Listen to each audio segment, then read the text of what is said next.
Tout d'abord, bonjour à toutes et à tous et merci beaucoup d'être venus pour cette réunion publique.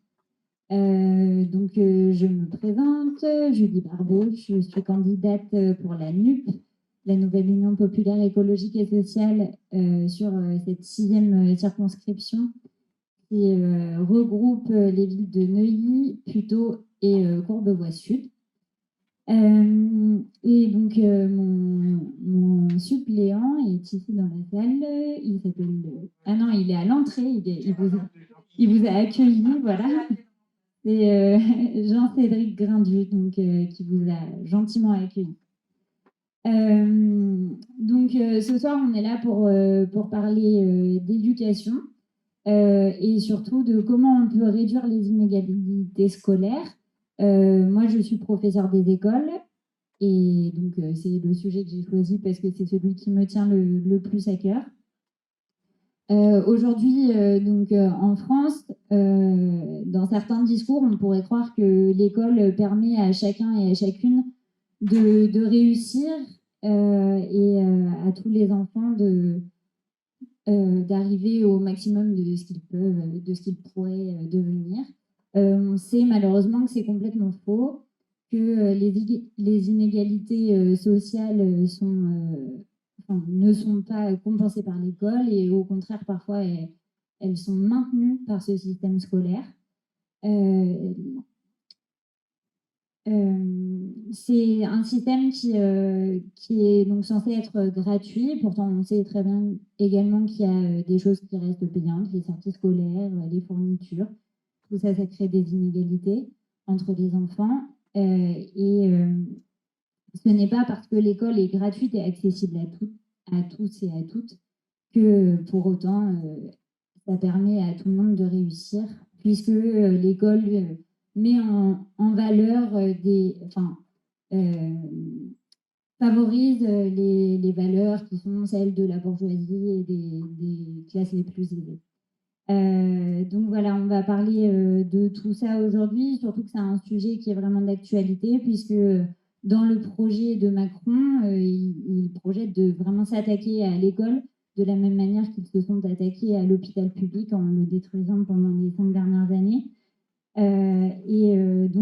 Notre projet, c'est de s'opposer à ça et de rendre l'école véritablement accessible à toutes et à tous, gratuite et qui pourrait permettre de réduire les inégalités entre les enfants. Pour ça, nous avons la chance d'accueillir 3 intervenants. À ma gauche, tout à gauche, Théophile Pousseau d'Agenac, qui est professeur des écoles à Neuilly. Ensuite, Laurence Decoq, qui est professeure agrégée d'histoire-géographie et docteur en sciences de l'éducation et membre du Parlement de l'Union populaire. Et puis Vianney Orgebin, professeur du secondaire, conseiller régional d'Île-de-France, maire adjoint délégué à l'éducation et aussi membre du Parlement de l'Union populaire. Chaque intervenant va prendre la parole pendant une dizaine de minutes et ensuite on pourra faire des tours de questions-réponses. Et donc on va commencer avec Théophile qui va nous faire un petit aperçu des 5 années qui se sont écoulées.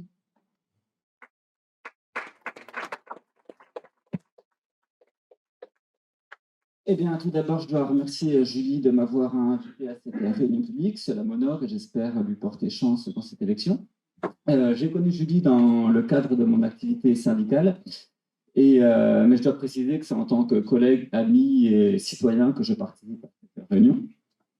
Julie m'a demandé donc de parler de mon vécu à l'éducation nationale et de parler surtout des dysfonctionnements. Et donc, je vais essayer d'être très synthétique parce qu'en 10 minutes, je n'aurai pas le temps de tout vous raconter.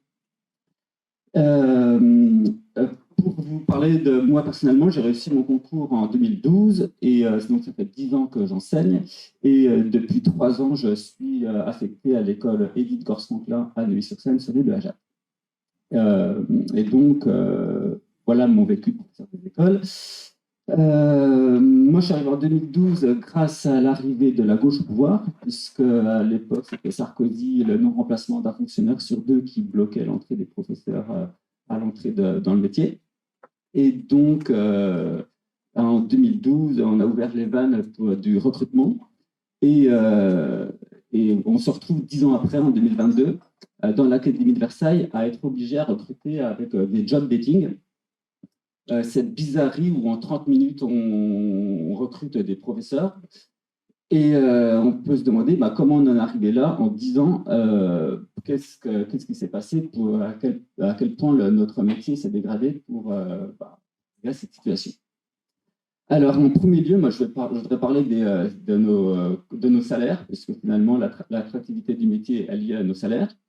Et vous avez sûrement entendu dire que avec le gel du point d'indice, nos salaires sont gelés depuis plus de 10 ans maintenant, ce qui fait que concrètement, avec l'inflation, nos salaires stagnent. Alors, bien sûr, on augmente d'échelon à peu près tous les 3 ans, mais l'augmentation de l'échelon, en fait, ces 10 dernières années, finalement, elle a été stoppée parce que en 2010 a été voté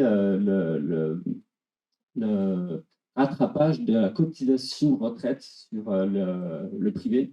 Et donc, pendant 10 ans, notre pension civile a augmenté concrètement sur ma fiche de salaire tous les mois de janvier. Je perdais 20 € par rapport à l'année précédente.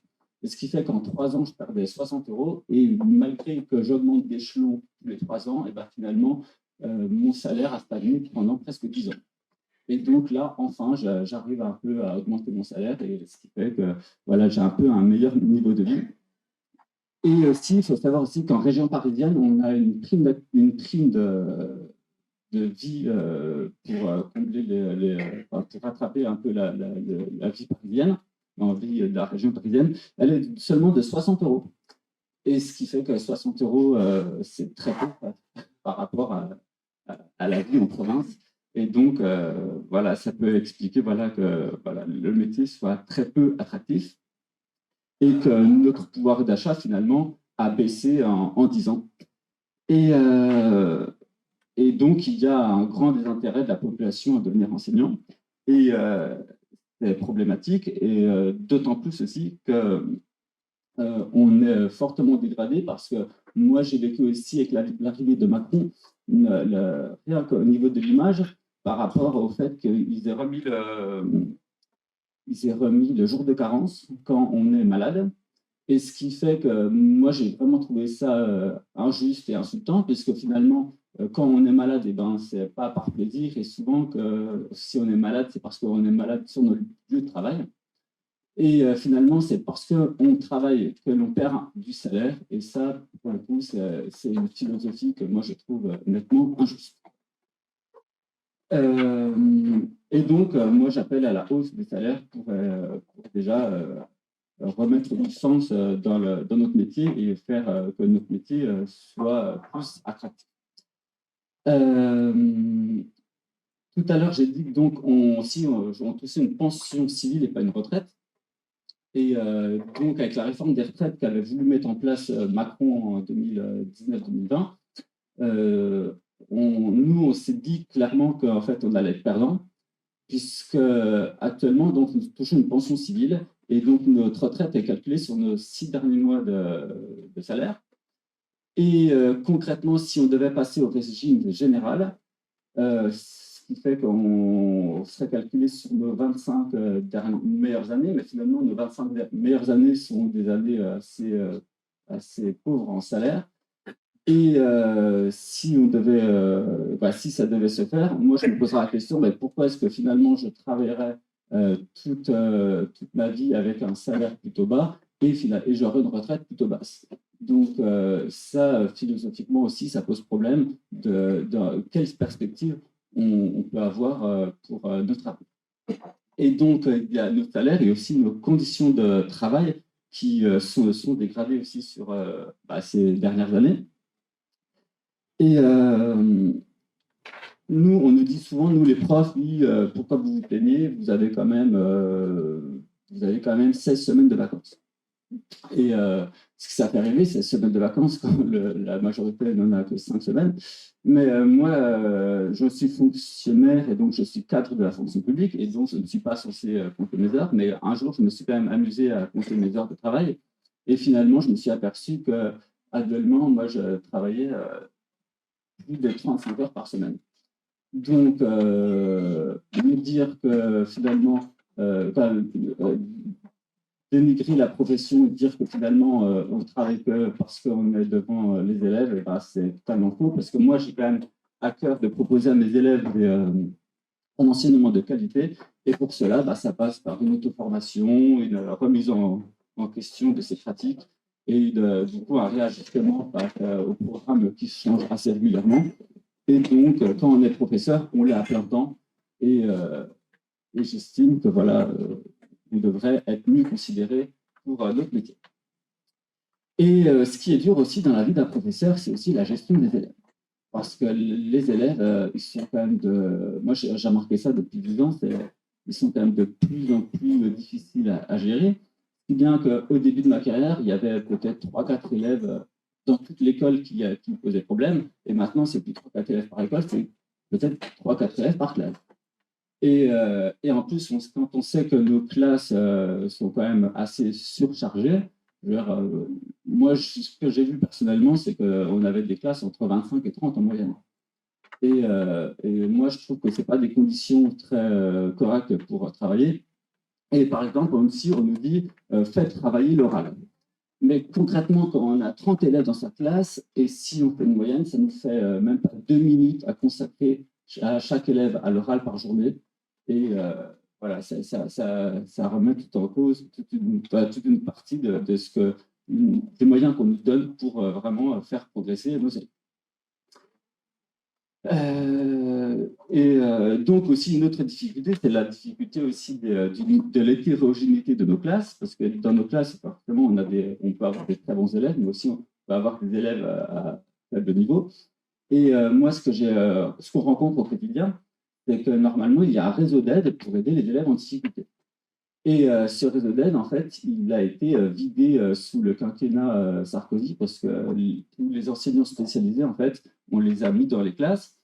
Et concrètement, vous voyez, sur Neuilly, on a seulement 2 psychologues scolaires pour toute la ville de Neuilly et seulement 2 enseignants spécialisés pour la remédiation pédagogique.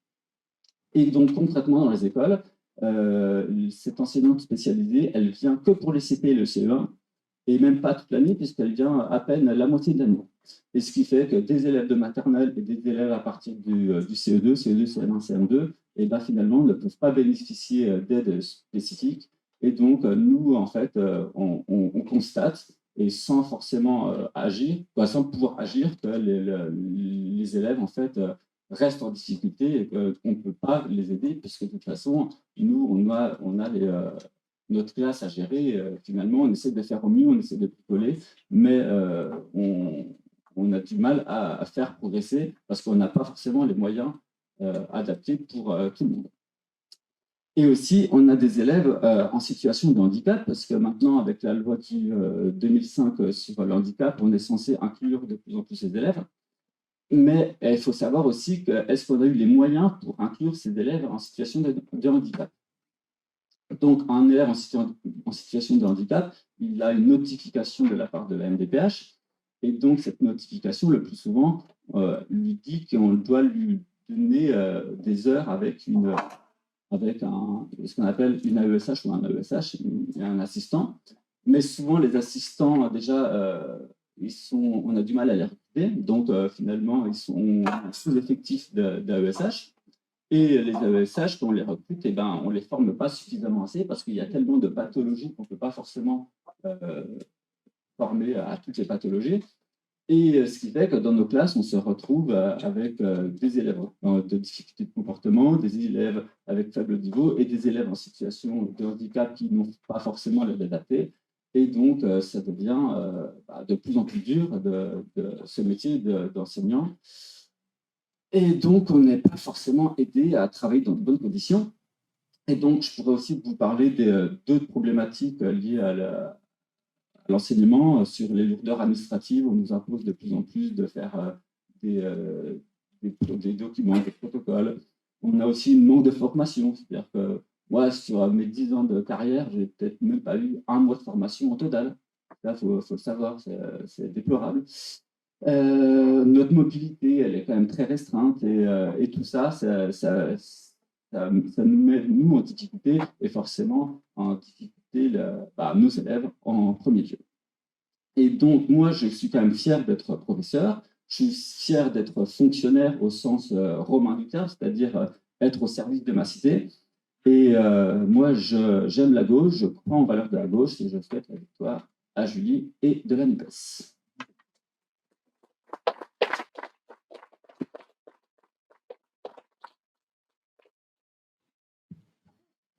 Bien, bonsoir à toutes et à tous.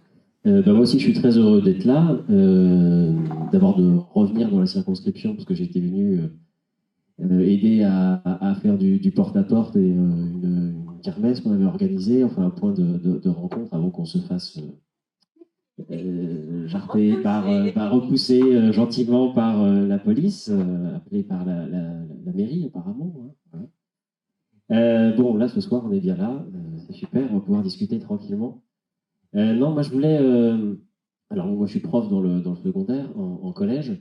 Mais je voulais, plus particulièrement ce soir, dans le temps qui m'est imparti, vous parler de mon expérience, qui est encore réduite, mais d'élu. D'élu municipal, d'une part, à Fontenay-sous-Bois, où je suis dans la majorité et où finalement on avait fait peut-être un peu la NUPES, la NUP pardon, avant l'heure. On était un peu une anomalie dans le paysage de la gauche jusque-là, mais voilà, à Fontenay-sous-Bois, on a la gauche qui est rassemblée, du Parti communiste en allant jusqu'au PS, en passant par Génération, l'AFI, l'Europe Écologie Les Verts, et sur une ligne bien de rupture, de rébellion et de résistance au système, évidemment avec les moyens qu'on peut avoir dans une municipalité. Et puis, il y a l'autre pan, c'est mon mandat d'élu régional depuis 1 an, où là, évidemment, je suis dans l'opposition à Valérie Pécresse, qui, sur la question scolaire, est dans la droite ligne de ce que défend Jean-Michel Blanquer et ce qu'a défendu également Emmanuel Macron. De ce point de vue-là, il n'y a pas une feuille de papier à cigarette entre eux. Et donc, on essaye de mener la bataille durement, même si ce n'est pas toujours simple, puisque je vous assure que la région, c'est vraiment l'échelon le plus antidémocratique qui soit, où la parole de l'opposition est réduite de plus en plus. Et là encore, on vient de se faire réduire encore notre temps de parole. On ne pourra plus désormais défendre nos amendements. Vous voyez que les choses sont extrêmement réduites. En gros, on a 2-3 minutes sur des rapports de 500 pages. Bref, bon, tout ça pour vous dire que je vois les deux pans. Et donc, je peux vous dire ce qu'il ne faut pas faire et ce qu'on peut faire. Voilà. Et donc, je vais essayer de vous montrer ça. Alors, à la région Île-de-France, la logique qui est poursuivie par Valérie Pécresse, qui est la même que Jean-Michel Blanquer, elle poursuit 2 buts qui accroissent les inégalités. C'est la privatisation, les cadeaux privés sans cesse. Et d'autre part, la territorialisation de l'éducation. Je vous donne des exemples très concrets. D'abord sur le fait de favoriser le privé. Il faut savoir que les lycées publics d'Île-de-France, il y a énormément de places manquantes. Il y avait un rapport de la Cour des comptes il y a 2 ans qui estimait qu'il manquait à peu près 23% de places dans les lycées d'Île-de-France et qu'on avait en tout 7% des lycées en Île-de-France qui étaient suroccupés au-delà du raisonnable. Alors, plutôt que d'investir et de construire de nouveaux lycées, alors elle en construit quelques-uns, mais pas suffisamment, Valérie Pécresse a décidé, alors là, tenez-vous bien, quand on a découvert ce chiffre, nous, on est arrivé à la région Elifi il n'y a pas très longtemps, parce que je suis à Elifi, je ne sais pas si je l'ai dit, mais voilà. Elle a augmenté les aides à l'investissement dans les lycées privés sous contrat de 393% en 3 ans. Donc là, ça vous donne un peu une idée de la logique que poursuivent les... Et tout ça, ça se fait en fait dans le secret, quoi. C'est-à-dire que comme personne ne regarde les débats à la région, comme l'opposition est muselée, eh bien, on ne se rend pas compte de tous ces cadeaux qui sont faits au privé par les collectivités elles-mêmes, en plus évidemment des cadeaux qui sont faits par l'État. De ce point de vue-là, la réforme qu'avait fait Jean-Michel Blanquer, qui consistait à rendre obligatoire la scolarisation à partir de 3 ans, je ne sais pas si vous avez suivi ça, hein, alors on pourrait dire, bon, c'est bien, obligatoire la scolarisation de tous les enfants dès le plus jeune âge, sauf qu'en réalité, il y avait, je ne sais plus, 96, 97 ou 98% qui étaient déjà scolarisés, des enfants qui étaient déjà scolarisés à 3 ans. En réalité, c'était une manière déguisée de faire des cadeaux au privé, puisque jusque-là, les communes n'avaient besoin de financer que les élémentaires. Hein, donc, une commune doit donner autant à un élève du privé que ce qu'elle donne à un élève du public dans sa ville. Jusque-là, les communes finançaient que les élémentaires. Dans notre ville, nous, on a une école, l'école Jeanne d'Arc, on lui donne, je crois, chaque année 93 000 euros. Et bien, désormais, puisque la scolarisation est rendue obligatoire à partir de 3 ans, on doit également financer les maternelles. Donc, ça veut dire que maintenant, nous, à Fontenay-sous-Bois, on donne à cette école, je crois que ça va être à peu près 75 000 euros. Alors, on ne leur a pas donné jusque-là parce qu'ils ne sont pas d'accord sur le montant, parce qu'évidemment, ils sont très, très gourmands. Et ils essaient, dans toutes les communes, hein, ils ont essayé de marchander pour essayer de tirer le plus possible. Voilà, donc, de ce point de vue-là, Blanquer et Pécresse mènent le même combat. Alors, il y a le privé, évidemment, scolaire. Et puis, je dirais, il y a aussi le privé entrepreneurial que Valérie Pécresse essaye de faire pénétrer petit à petit dans les lycées d'Île-de-France. C'est ce qu'on appelle la logique adéquationniste, c'est-à-dire on essaye que l'école s'adapte à l'entreprise. Alors, vous avez le financement de ce qu'on appelle aujourd'hui les campus des métiers. Alors, les campus des métiers, ça consiste en quoi? Ça consiste en fait à regrouper des établissements du secondaire et à avoir régulièrement des réunions d'entente entre des représentants de ces établissements du secondaire et des représentants des entreprises, des lobbies patronaux. Et ça consiste en fait à faire quoi? C'est-à-dire que les lobbies patronaux vont dire bah, nous, on va avoir besoin de telle ou telle main-d'œuvre. Il faut que vous adaptiez vos formations en fonction. Et donc, on a récemment, enfin, très régulièrement, on vote des subventions comme ça à des campus des métiers. Alors, la dernière qu'on a votée, là, c'était une subvention. Alors, je ne sais plus où ça se trouve en Ile-de-France, mais le lobby qui était à l'intérieur de ce campus des métiers, c'était le lobby de l'automobile, le PFA, ça veut dire une plateforme automobile. C'est financé par Renault, c'est financé par Michelin.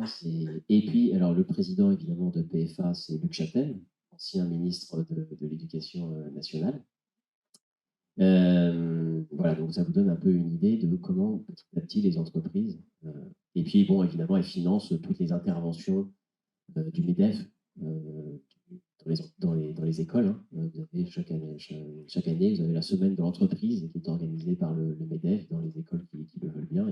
Et Pécresse, comme ça, leur déverse des flots de subventions et d'argent public.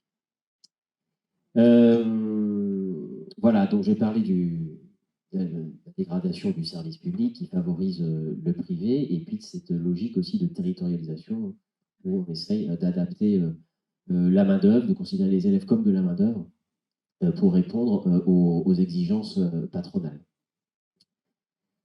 Bon, voilà, alors c'est pas simple pour nous de s'opposer à tout ça, mais enfin on essaye de le faire, de crier fort notre mécontentement et notre opposition. Et puis alors à l'inverse, alors là c'est un peu plus simple, qu'est-ce que je vois je pense qu'on a un petit aperçu de ce que la NUP pourrait mettre en place à l'échelle nationale, évidemment avec des moyens bien plus importants. Et je crois qu'avec les moyens que sont celles des municipalités, on a quelque chose qui pourrait ressembler à ce que la France sous la NUP pourrait être. Alors d'abord, je pense qu'il y a un truc sur lequel on est assez bon à Fontenay-sous-Bois, c'est de bien manger pour tous. Il y a la Fontenay-sous-Bois, il y a plusieurs décennies, a fait le choix de rester en en régie publique municipale pour la restauration. Ça a été très longtemps décrié, considéré comme has-been, mais non, il fallait passer au privé pour les cantines. Aujourd'hui, beaucoup de communes voudraient faire marche arrière. D'abord parce que ça coûte très cher, ça revient plus cher finalement que la régie publique. Et ensuite parce que le privé fait moins bien aujourd'hui en termes de bio, en termes de capacité à aller chercher du local, que le privé comme Sodexo par exemple. Il y a beaucoup de communes qui viennent nous voir et qui se disent on aimerait bien faire comme vous, sauf que réinvestir dans des locaux, réinvestir dans des cuisines adaptées, ça devient extrêmement cher et c'est aujourd'hui presque quasi impossible s'il n'y a pas une aide de l'État. Alors je crois que ce n'est pas dans le programme de la NUP, mais je pense que l'État aussi réfléchisse à aider les communes à revenir en régime municipal. Donc à Fontenay-sous-Bois, on est aujourd'hui, pour vous donner une idée, on est à peu près en composante dans l'assiette, on est à un peu plus de 60% de bio. On va essayer de viser l'année prochaine d'atteindre 75%. Dans le programme de la NUP, j'ai vu que c'était 100%. Voilà. Alors c'est aussi l'objectif qu'on s'est fixé à Fontenay. En vrai, c'est quasi impossible d'arriver à 100% de bio parce que par exemple, si on met du poisson, le bio n'existe pas, ou alors il faut aller le chercher à l'autre bout du monde, et évidemment ça n'a pas de sens. Ou alors il existe des élevages de poissons bio en France, mais extrêmement chers et réservés aux restaurations de luxe. Donc voilà, donc on essaye aussi de passer des marchés locaux le plus possible. Donc on a la viande qui vient du Nivernais, on travaille avec un petit pêcheur normand pour le poisson, le pain vient de Fontenay-sous-Bois, les pâtisseries viennent de Fontenay-sous-Bois. Voilà, on essaye au maximum d'être au plus près de la régie municipale. Ça suppose aussi d'user d'artifices juridiques, puisque vous savez que la loi Egalim, qui visait pourtant la loi Egalim, donc qui est passée sous Macron, qui visait à améliorer la cantine pour les élèves, ne permet toujours pas de mettre dans les marchés publics des clauses qui permettent d'avoir des produits locaux. Donc on est obligé de passer par des artifices juridiques. Par exemple, pour avoir du poisson qui soit pêché qui viennent de Normandie et qui soit du poisson qui ne soit pas lié à la grande pêche hauturière, on a mis dans le marché public qu'on voulait que le poisson soit pêché par un bateau qui ne dépasse pas, je crois, 10 mètres de long. De cette façon-là, on s'assure que ce soit un petit pêcheur et donc forcément qu'il y ait un pêcheur local. Voilà, donc il y a comme ça des aberrations que j'espère à laquelle on pourra mettre fin. Voilà, ça c'est sur la cantine. Je pense aussi que si on arrive au pouvoir, et on va y arriver, franchement, on y croit de plus en plus. Là, hein. J'ai encore vu les derniers sondages, on est proche du but. C'est l'extension progressive et l'extension progressive de la gratuité. C'est ce qu'on essaye aussi de faire à Fontenay-sous-Bois. Donc, par exemple, on a aujourd'hui les classes de découverte qui sont gratuites. Je pense qu'on peut être la seule commune de France à le faire, peut-être avec Gennevilliers. Donc les enfants peuvent partir soit à la mer, soit à la montagne, l'hiver ou l'été. Ça, c'est aussi permis parce que la commune a gardé en fait un bâti communal des centres de vacances des villes. Alors, beaucoup de villes ont vendu en fait leur centre de vacances. Hein. Aujourd'hui, essayent de faire machine arrière et essayent de racheter à plusieurs villes ces centres de vacances parce que ça coûte évidemment beaucoup moins cher au final. Donc voilà, donc c'est à peu près 300 ou 400 enfants qui partent chaque année, comme ça, gratuitement. Et je peux vous dire que je suis dans une commune où la moitié des écoles sont en REP, en particulier les élèves qui sont dans la REP, pour beaucoup ne sont jamais partis en vacances, n'ont jamais vu la montagne, et pour avoir vu leur émerveillement quand on arrive dans les Alpes, parce que c'est là que se trouve notre centre, au Grand Bornand, c'est un bonheur incommensurable, et pour eux, et pour les équipes d'animation qui les accompagnent. En plus des classes de découverte gratuites, il y a les transports qui sont gratuits, les cars municipaux, on a un garage municipal Je pense pas qu'il y ait ça, il n'y a pas ça, non, non. Il y a 6 ou 7 cartes qui amènent les enfants dans des sorties, et je dirais que voilà, il n'y a quasiment pas de limite aux sorties possibles, si ce n'est le nombre de cartes que la ville a. Donc ça aussi, c'est quelque chose qui permet, je crois, de réduire grandement les inégalités. La gratuité des fournitures scolaires en début d'année, cartables, trousses, voilà. Alors que c'était pour les élémentaires, on va essayer de l'étendre maintenant aussi aux maternelles. Et puis, donc la gratuité aussi des petits déjeuners le matin. Et puis, je pense qu'il faut l'étendre le plus possible aussi au périscolaire. On n'a pas les inégalités scolaires, mais il y a de grandes inégalités aussi sur le périscolaire. Donc, nous, on n'est pas encore à la tarification progressive sur le périscolaire, sauf pour certaines tranches le matin et le soir, mais je pense qu'il faudrait aussi qu'on arrive à ça. Voilà. Et puis, j'ai parlé du financement du privé. Il y a un certain nombre de mesures dans notre programme qui visent à réduire le financement privé, alors pas le défaire complètement.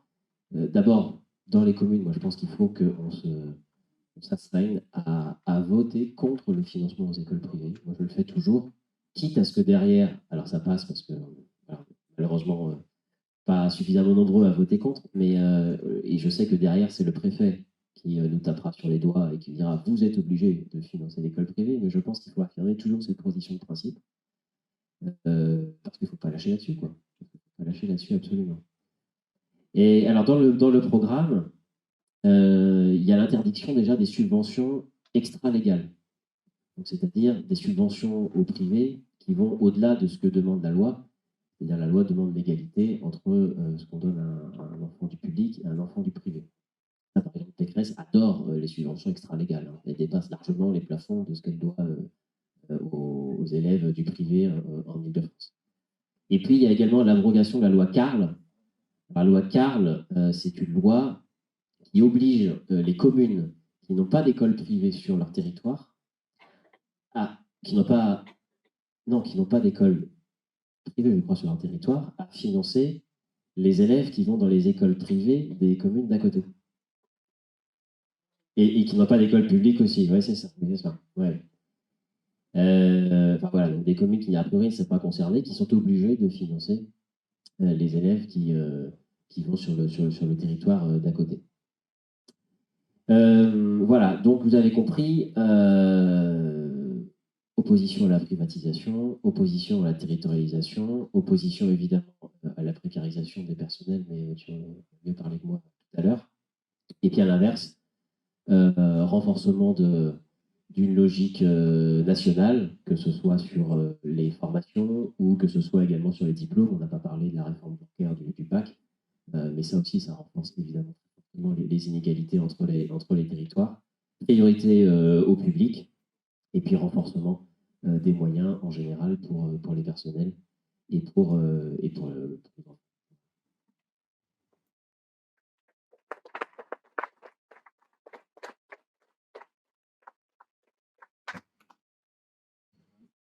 Eh ben, bonsoir à toutes et à tous.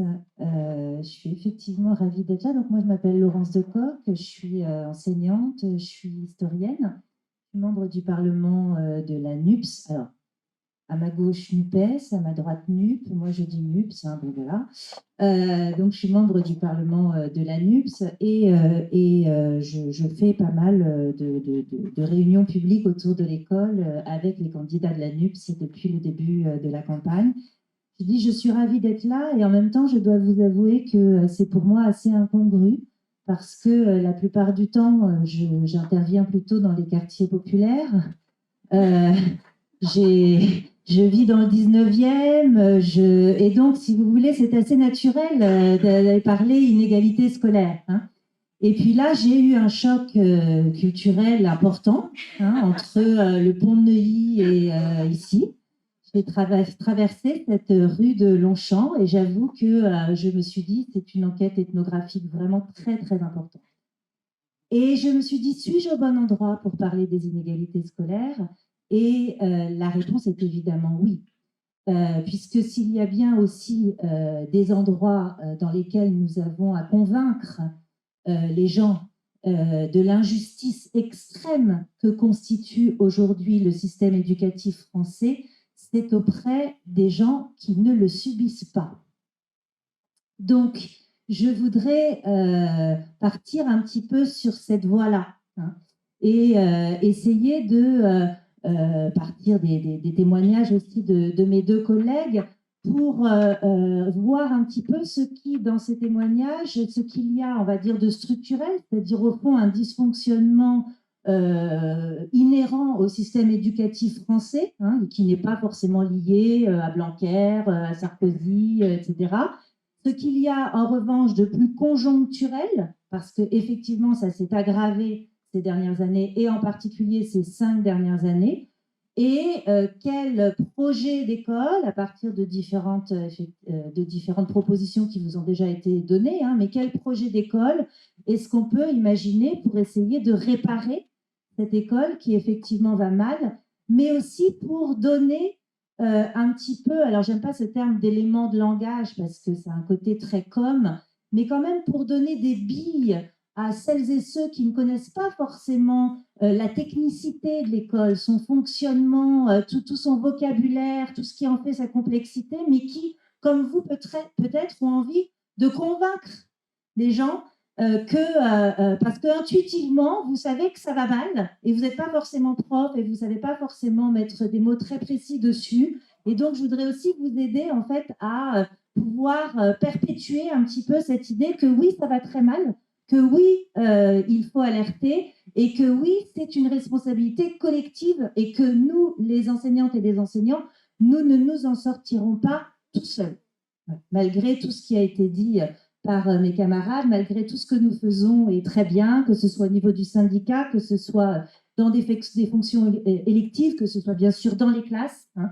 On a besoin que la société soit auprès de nous, sinon rien ne changera. D'où aussi le fait de porter politiquement cette question de l'école. Et j'en profite évidemment pour remercier la NUP, pour remercier Julie et pour remercier tous les candidates et candidats qui le font aujourd'hui et qui le font bien, et notamment le programme de la NUP qui quand même met l'école et l'éducation en règle générale au cœur un petit peu de ses ambitions. Alors, je le disais, vous avez eu 2 témoignages qui vous ont alerté, enfin j'espère, sur un certain nombre de dysfonctionnements. Un témoignage de terrain, un témoignage pour le coup très conjoncturel sur, voilà, moi, prof, depuis 10 ans, qu'est-ce qui me tombe dessus? Qu'est-ce que je n'ai jamais connu? C'est intéressant aussi de t'entendre en fait parler de trucs que tu, par exemple, une augmentation de salaire. C'est vrai que c'est incroyable de dire, ben voilà, ça fait 10 ans que je suis prof, ben, j'ai jamais connu d'augmentation de salaire, quand même, bienvenue, quoi. Mais aussi, ce qui est intéressant, comment malgré finalement ce petit segment de carrière encore, parce qu'il te reste beaucoup, eh bien, tu as vu l'accélération de la crise du métier. Hein. Donc, aussi, à quel point il y a quand même une dimension conjoncturelle et il y a des raisons très politiques hein, qui sont dues à des décisions politiques sur lesquelles je reviendrai, qui ont effectivement aggravé la situation de l'école. Et puis, vous avez eu un autre témoignage qui montre aussi à quel point c'est à toutes les échelles et sur tous les fronts qu'il faut se battre. Hein. Et en particulier, moi, je suis très sensible à ce que tu disais sur le conseil régional. C'est vrai que les gens s'en désintéressent du conseil régional. Or, le conseil régional, c'est quand même ce qui permet en effet tout ce qui concerne l'investissement dans les murs des lycées, hein, tu as parlé des repas, etc., mais c'est surtout pour le conseil régional, enfin c'était pour la ville que tu parlais des repas, l'investissement dans les murs, donc la réparation de lycées, et j'attire votre attention quand même sur le fait que nous sommes dans un pays, alors dans un pays, hein, pas dans une ville, hein, dans lesquels les lycées parfois tombent en lambeaux. C'est pas le cas, hein, j'ai vu là, Saint-James, ça va, hein. Mais voilà, parfois ça tombe en lambeaux. On a vu pendant la campagne des photos et des films circuler, des vidéos circuler d'établissements, de lycées, dans lesquels il pleut dans les salles, dans lesquels les enfants sont en train de travailler dans des préfabriqués, des collègues qui ont fait des rentrées scolaires dans des établissements qui n'étaient pas terminés, voilà, des travaux qui étaient interrompus, donc une mise en danger concrète hein, des élèves.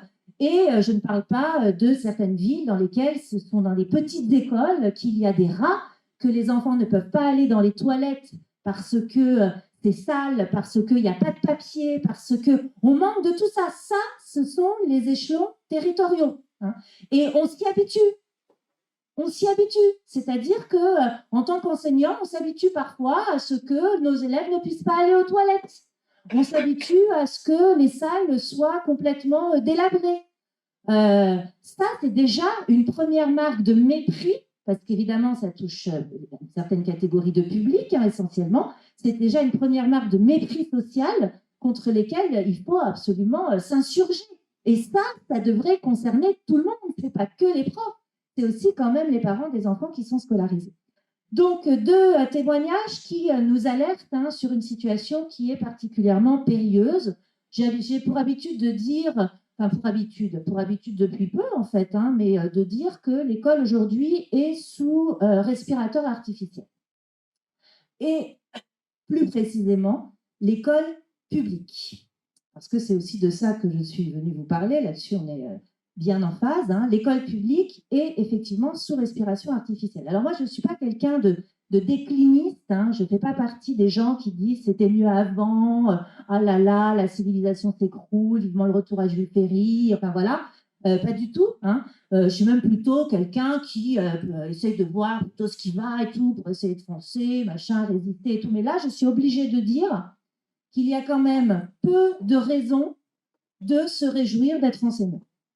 Et en effet, je vois autour de moi des collègues qui, les uns après les autres, craquent, ont le souhait de quitter le métier, n'en peuvent plus, se sentent piétinés, se sentent disqualifiés et surtout se sentent inutiles. C'est-à-dire que si on est méprisé par le pouvoir, mais qu'on se rend compte qu'on est quand même utile dans les classes, ça compense. Je dirais d'ailleurs que c'est arrivé assez souvent dans l'histoire de l'école.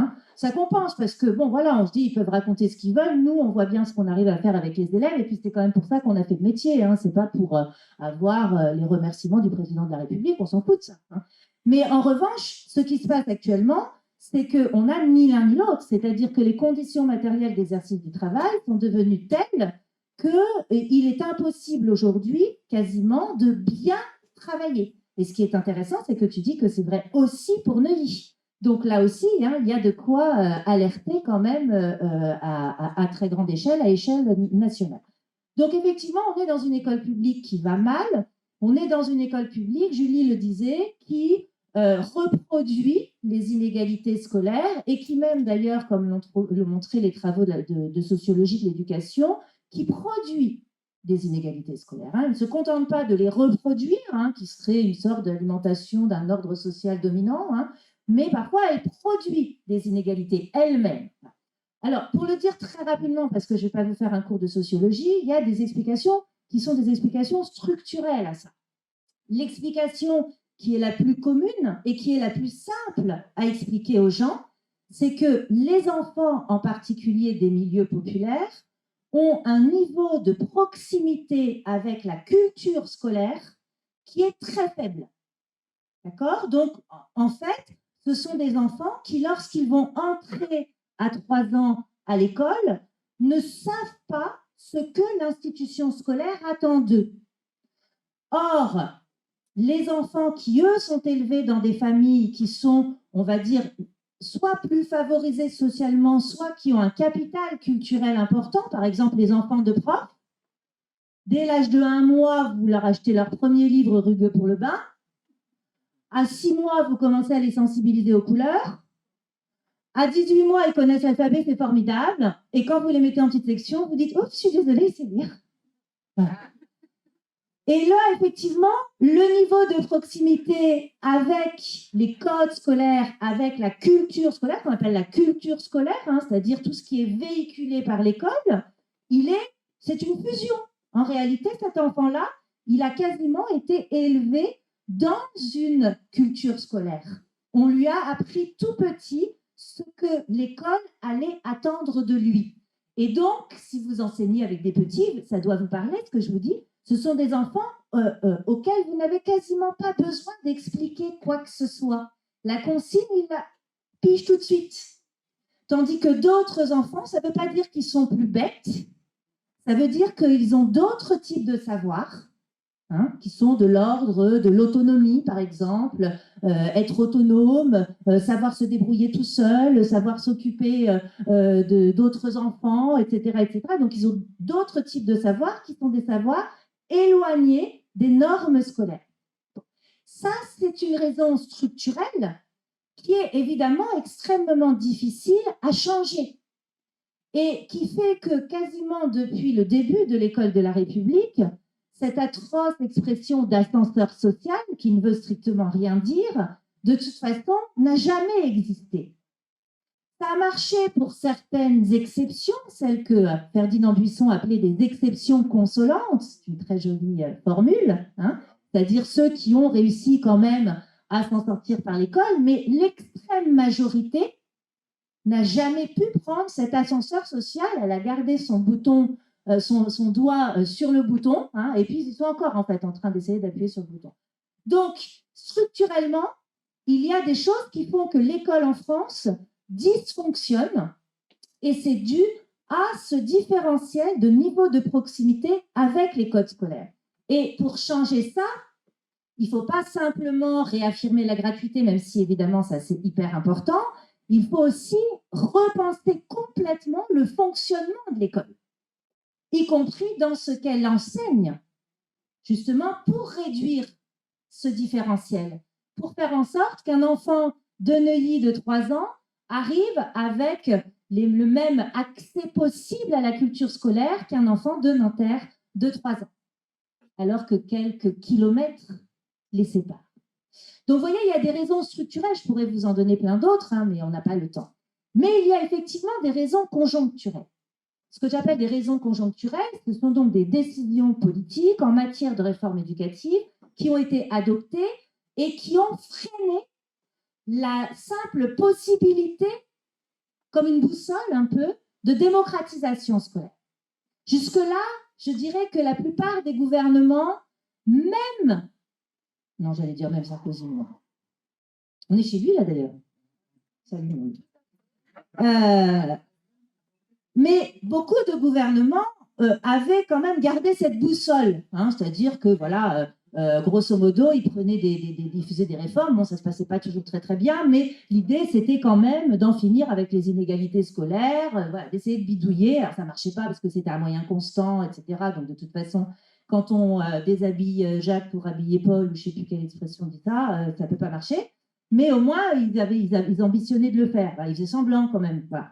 Bon, Blanquer, lui, il est arrivé, il a dit ça ne m'intéresse pas, moi, la démocratisation scolaire. En réalité, alors bien sûr, il va dire l'école. Ils ont toujours la main sur le cœur pour dire l'école, c'est très important. Jamais l'école publique, c'est toujours l'école, parce qu'évidemment, quand on ne précise pas, au moins comme ça, c'est facile. C'est très important et il faut réduire les inégalités. Mais si vous voulez, c'est tellement devenu un poncif qu'à partir du moment où n'importe quel ministre de l'extrême droite, de la droite ou de la gauche de gouvernement, lorsqu'il vous dit qu'il faut réduire les inégalités, s'ils disent la même chose, c'est qu'il y a anguille sous roche. Donc ça veut dire qu'ils ne mettent pas véritablement, concrètement quelque chose derrière. C'est le poncif par lequel on est obligé de passer quand on passe de l'école pour réduire les inégalités. Voilà, c'est dit, hop. Voilà. Donc, pourquoi est-ce que je dis qu'il a cessé d'avoir cette ambition de la démocratisation scolaire? D'ailleurs, dans mes travaux, je parle de contre-démocratisation scolaire par Blanquer, parce que toutes les mesures, sans exception, qui ont été prises par Blanquer ces 5 dernières années, ont été des mesures qui ont empêché toute possibilité de démocratisation scolaire. Alors, Vianney vous en a donné une. La scolarisation des enfants à l'âge de 3 ans. C'est vrai qu'en métropole, on est à 95% d'enfants scolarisés à l'âge de 3 ans, mais en Outre-mer, il y a 25% d'enfants de 3 ans qui ne sont pas scolarisés. Imaginez quand même que les communes ont vachement les moyens de financer les maternelles. Donc, le cadeau au privé, il est même plus conséquent que ce qu'on imagine avec cette mesure. C'est une des mesures.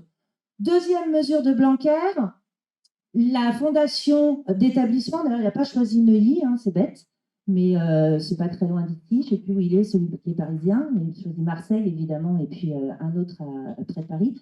Des EPLEI, ce sont des établissements publics destinés à des enseignements internationaux, donc destinés aux enfants de diplomates. Vous voyez ? Courbevoie, voilà, c'est ça. Donc, c'est pareil, c'est pas très loin. Hein. Donc, destiné aux enfants de diplomates. Donc là, vous voyez encore en matière, comment dire, de politique d'encouragement à la mixité sociale, il y a mieux. Hein. C'est pas comme si on n'avait pas déjà suffisamment de voies parallèles. Hein. Il faut en rajouter une encore. Voilà. Donc, deuxième exemple. Troisième exemple, tu as mentionné la réforme du lycée. Appelons un chat, Parcoursup, c'est un moteur de tri social. Lorsque, parce que moi je fais des sélections pour Parcoursup, donc je peux vous dire, quand on vous dit, mais non, c'est anonyme, ben bien sûr, on a accès aux bulletins scolaires. Dans les bulletins scolaires, on a les prénoms des élèves. Ça donne une petite indication quand même sur leur appartenance sociale parfois. On a le lycée d'où ils viennent. Si vous voulez, en matière d'anonymat, hein, déjà, si on commence à croiser le prénom plus le lycée d'où ils viennent, on a quand même un faisceau d'indices assez conséquent. Hein. Ensuite, vous allez regarder le CV. Entre ceux qui sont allés faire des stages de langue aux États-Unis 3 fois alors qu'ils ont 17 ans et ceux qui ne peuvent vous mettre que le stage en 3e chez un opticien, là aussi, on a quand même quelques indices. Et quand la lettre de motivation est écrite avec des fautes d'orthographe partout, ou qu'elle est au contraire super nickel, très ciblée sur la formation demandée, etc. Moi, j'ai vu des lettres de motivation où vraisemblablement le gamin ne s'était pas du tout fait aider, hein, ce que je peux tout à fait comprendre, hein, et certainement parce que personne ne pouvait l'aider à ce moment-là. Et si vous voulez, il était tellement largué devant l'outil Parcoursup qu'il a mis la même lettre de motivation pour toutes les filières demandées. Donc, c'était un BTS diététique et il rêvait de travailler avec des animaux. Voilà. Et là, on se dit que oui, effectivement, le différentiel, hein, la différence de traitement et la chance que peut avoir un enfant des quartiers populaires par rapport à un enfant qui aura pu se payer un coaching en ligne à 1 200 € pour Parcoursup, vous voyez un petit peu ce que ça change. Donc, Parcoursup, c'est par excellence l'instrument de tri social. Mais Blanquer ne s'est pas contenté que de ça. Il a marché sur la tête des enseignants, d'abord par ses petits mots sans arrêt, hein, de mépris, ses vacances à Ibiza, les informations qu'on apprend uniquement dans les médias, etc. Mais sur le premier degré, en demandant à ce que l'apprentissage de la lecture soit fait de cette manière-là, l'apprentissage des mathématiques soit fait de cette manière-là, c'est-à-dire en dépossédant les collègues de leur expertise professionnelle, en leur donnant de plus en plus de travail, au point quand même, il faut s'en souvenir, qu'une directrice à Pantin s'est suicidée dans son école et qu'elle a signé une directrice épuisée. Vous voyez ? Et en empêchant les enseignants de se révolter par la criminalisation du syndicalisme, hein, et notamment Sud, qui est vraiment, là pour le coup, en ligne de mire, par la loi Blanquer et son article 1 qui demande une exemplarité des enseignants, par des mesures de déplacement, de mutation d'office à l'heure où je vous parle, à l'école Pasteur, pas au lycée Pasteur de Neuilly, hein, à l'école Pasteur de Saint-Denis, il y a 6 enseignants qui ont été mutés d'office. Il n'y a aucune raison objective. La seule chose qu'il y a dans le dossier, c'est travail en équipe.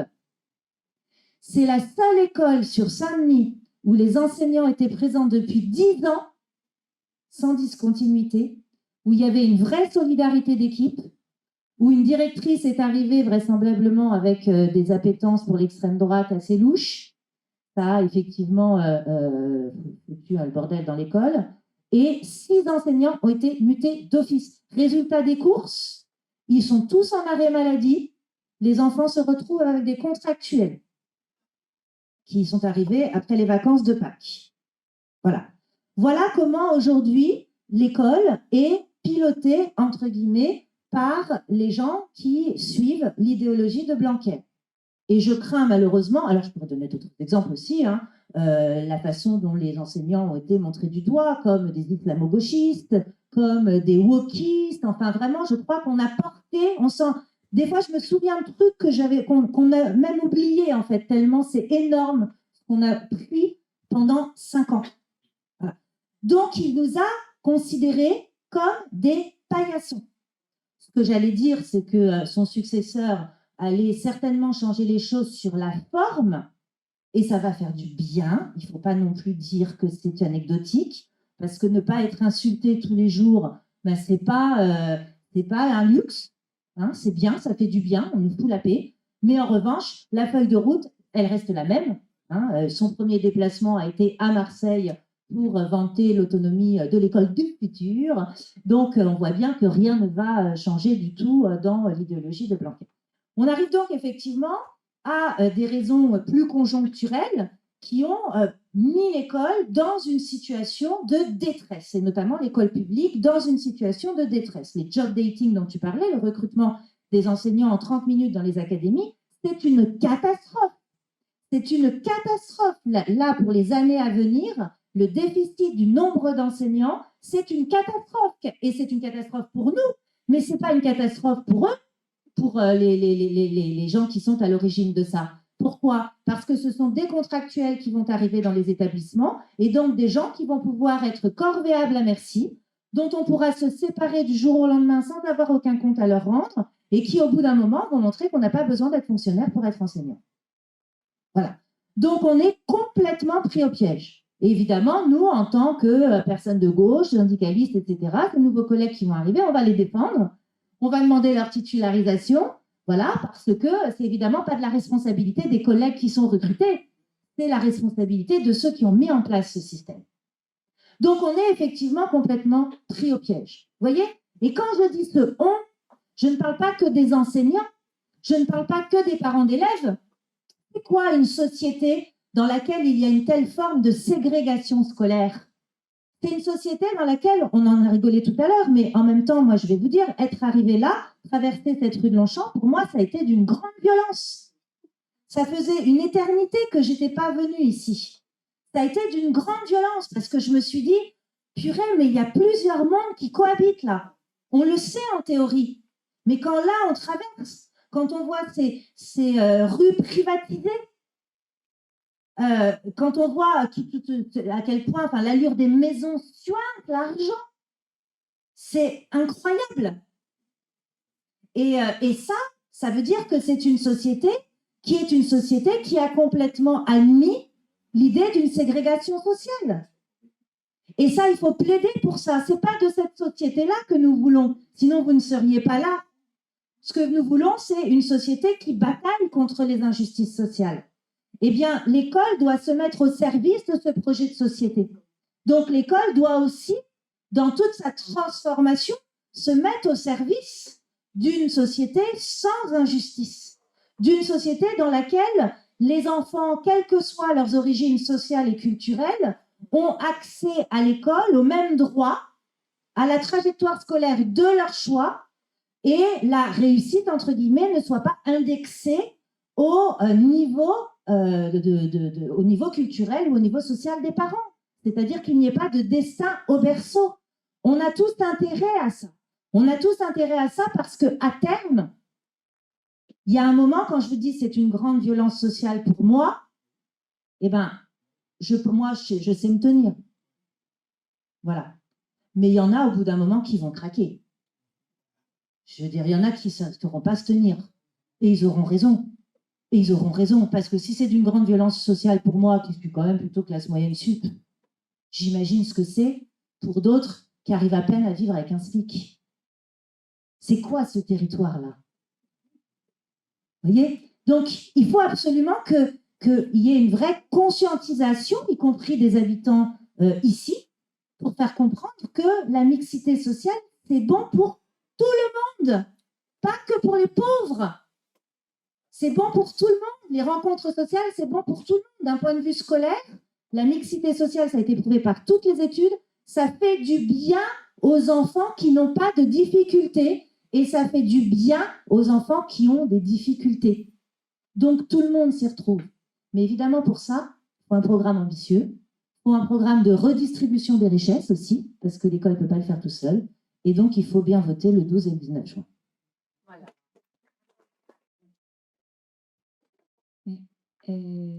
Du coup, je vais conclure rapidement en présentant les mesures du programme pour justement essayer de remettre les choses en ordre et de faire en sorte que les destructions qui ont eu lieu depuis bien plus que 5 ans soient inversées.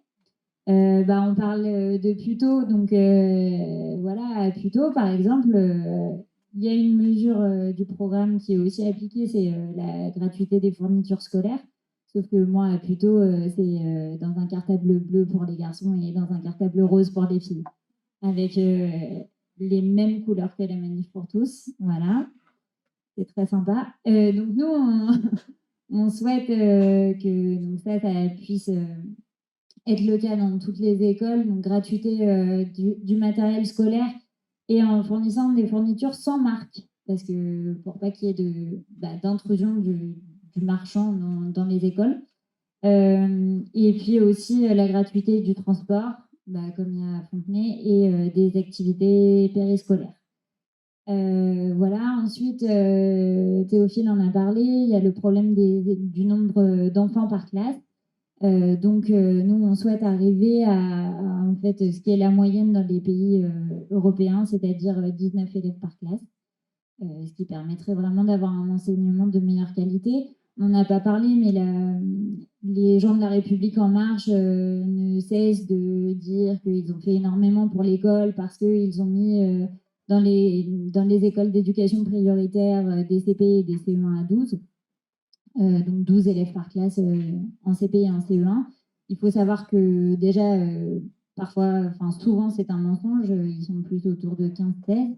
Ensuite, ça s'est fait sans engager plus de professeurs, ce qui fait que tout simplement, ça a fait augmenter les effectifs dans les autres écoles, donc dans les écoles hors éducation prioritaire et aussi au sein des écoles d'éducation prioritaire dans les autres niveaux. Donc, on se retrouve avec des enfants qui ont vécu parfois pendant 2 ans dans une classe à 12 élèves et qui arrivent en CE2. Moi, en début d'année, j'ai une classe avec 27 élèves. Voilà, donc qui est passé de 12 à 27. Là aussi, c'est très, très violent. On a réussi à avoir une ouverture, mais voilà, l'année prochaine, ils seront encore 24, 25. Donc, voilà. Ensuite, on en a parlé aussi, il y a ce qui s'appelle le RASED, donc c'est un réseau d'aide pour les élèves en difficulté, qui a quasiment disparu, ça existe maintenant presque plus qu'en éducation prioritaire, donc nous on veut le rétablir dans toutes les écoles du premier degré. Je ne vais pas revenir sur les mesures contre les écoles privées parce que Vianney en a pas mal parlé, mais voilà, le but c'est vraiment de lutter contre les écoles privées qui sont financées en partie par de l'argent public et qui font concurrence au public et surtout qui créent de la ségrégation scolaire.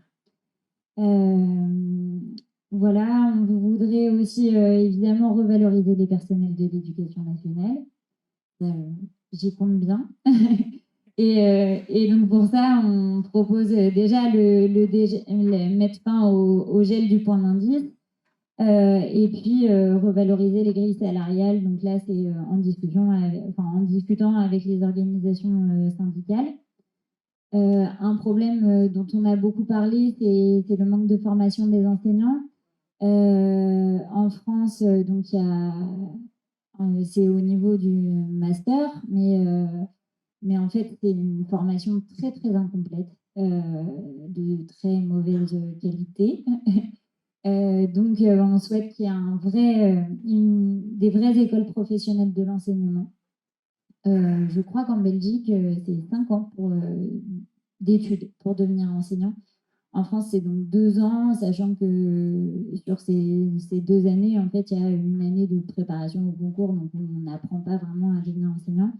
Il y a aussi très peu de stages, et donc on est un peu jeté dans le grand bain sans expérience, et là aussi, source de violence. Il y a énormément d'étudiants qui abandonnent très très vite une fois qu'ils sont en classe parce que c'est très difficile. Ensuite, on veut vraiment faire l'inverse de ce que fait Blanquer, c'est-à-dire que Blanquer, pendant 5 ans, a essayé d'imposer des méthodes, Laurence en a parlé, d'imposer des méthodes d'apprentissage de la lecture, d'imposer des méthodes en mathématiques, en s'appuyant énormément sur les sciences cognitives. Donc, nous, on veut réaffirmer la liberté pédagogique des professeurs et redéfinir les relations entre la hiérarchie et les personnels qui étaient vraiment énormément dégradés. Pour les élèves en situation de handicap, Théophile en a parlé au début. Donc, depuis 2005, on doit inclure des enfants en situation de handicap dans les écoles. Et ça, c'est une très bonne chose. Malheureusement, ça s'est fait sans véritable moyen. Et donc, nous, on demande un véritable service public d'accompagnement des élèves en situation de handicap, avec un nouveau corps de fonctionnaires et en formant et titularisant les actuels AESH. Donc, les AESH, ce sont les personnes qui accompagnent en classe les enfants en situation de handicap. Ce sont très souvent des femmes, très souvent des femmes qui sont donc dans un statut extrêmement précaire et avec une rémunération ridicule, c'est autour de 700 € par mois. Et il y a des syndicats aussi qui se battent pour qu'elles obtiennent la prime REP. Donc, quand on travaille en éducation prioritaire, quand on est enseignant, on touche une prime. Mais quand on est à ESH, on ne touche pas cette prime. Voilà. Alors qu'on travaille dans les mêmes conditions. Ensuite, on souhaite aussi remettre des aides administratives et éducatives aux directeurs et directrices d'école. On sait que les directeurs et directrices ont beaucoup souffert, notamment pendant la pandémie, parce qu'ils avaient énormément de choses à gérer. Et je pense que c'est ce qui a aussi joué pour Christine Renon. Donc, c'est très important d'avoir ces aides administratives pour pouvoir alléger un peu le travail des directeurs et directrices. Renforcer la médecine scolaire, là aussi, on en a parlé. Il y a très souvent pas de médecins dans les écoles. Une infirmière pour 5-6 écoles. Pareil pour les psychologues, etc. Donc voilà, remettre un peu la santé. Et pour les enseignants aussi, hein, il faut savoir que les enseignants, on a une médecine du travail qui est presque inexistante. Moi, j'ai fait, avant de commencer à travailler, une visite médicale et depuis, ça fait 9 ans que je travaille. Je n'ai jamais revu un médecin dans le cadre de mon travail. Et je n'en reverrai pas exactement. À un moment, j'ai essayé d'en contacter un parce qu'il y avait des problèmes dans mon école. On m'a proposé un rendez-vous 2 mois après. Finalement, j'ai abandonné l'idée. Voilà. Ensuite, on veut rétablir le diplôme national du baccalauréat parce que là, on voit que c'est une vraie catastrophe pour les lycéens et puis revenir sur Parcoursup. Hein. Voilà. Ensuite, les cantines scolaires, donc 100% bio. En étant végétarien, c'est possible. Donc voilà, en proposant une option végétarienne quotidienne pour tous les enfants. Et puis faire un gros effort dans la rénovation des bâtiments parce que effectivement, selon qu'on est dans une commune ou dans une autre, c'est pas du tout la même chose. Moi, j'enseigne à Nanterre et la dernière fois, j'étais au téléphone avec une personne qui m'a dit « Ah, il y a du bruit autour de vous ». J'étais dans ma classe toute seule avec les fenêtres fermées. On entendait la récréation dehors, voilà. Et même la personne au téléphone avec moi entendait. Donc, c'est vous dire l'isolation phonique qu'il y a dans mon école. Donc, un très, très gros travail là-dessus. De toute façon, on va être obligé de construire si on veut diminuer le nombre d'élèves par classe. Parce que là, ce qui a été fait, encore une fois, avec les CP et CE1 à 12 élèves par classe, parfois, ça a été de poser une cloison en plein milieu d'une classe pour la séparer en deux, qui crée des salles absolument minuscules et ridicules. Donc, il va falloir construire. Et puis, enfin, on veut renforcer l'éducation à l'égalité, donc la lutte contre le sexisme, les discriminations dans les programmes scolaires et la lutte contre le harcèlement scolaire. qui est malheureusement très présent, surtout au collège, mais ça commence même en primaire.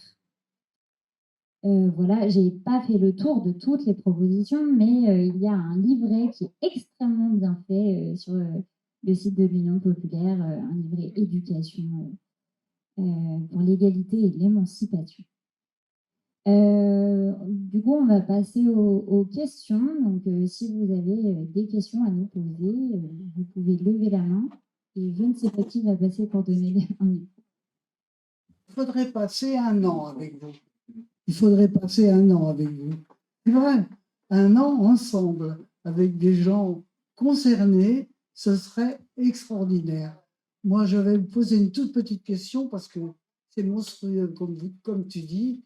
Il y aura tant à faire pour améliorer cette société, pour que les gens bien nantis et les autres puissent se parler.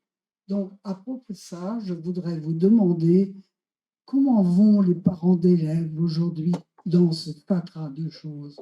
Comment ça va? Dites-nous au moins, encouragez-nous pour nous dire qu'il y a quand même des parents conscients, oui ou non?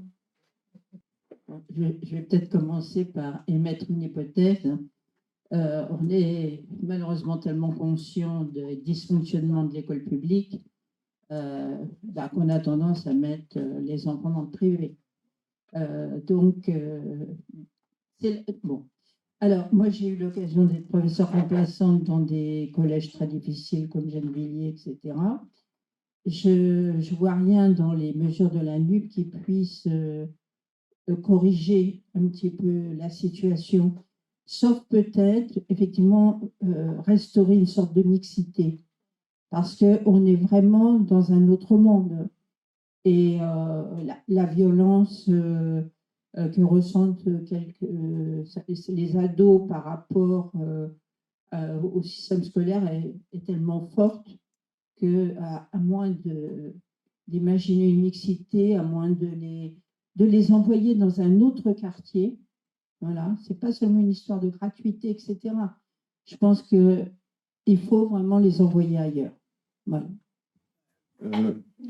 Bonjour. Je me posais une question vis-à-vis du lycée. Il me semble avoir vu dans le programme qu'il y avait un abaissement du droit de vote à 16 ans. Qu'est-ce que ça a à voir avec l'éducation? C'est que je me pose une question, c'est qu'aujourd'hui, dans les lycées, on a vu qu'il y a eu des mobilisations lycéennes ces dernières années, des luttes dans les lycées, beaucoup de mouvements en fait où des lycéens revendiquaient leurs droits, mais pour autant très peu d'expression démocratique au sein des lycées. Donc, quelles mesures il peut y avoir, quelles mesures vous proposez, quelles mesures la NUPES propose pour justement aller dans le sens d'une plus grande démocratisation des lycées et pourquoi pas même des collèges, parce que ça permettrait une éducation démocratique, etc. etc. Donc, sur les parents d'élèves, moi, je trouve que ça va, c'est très bien.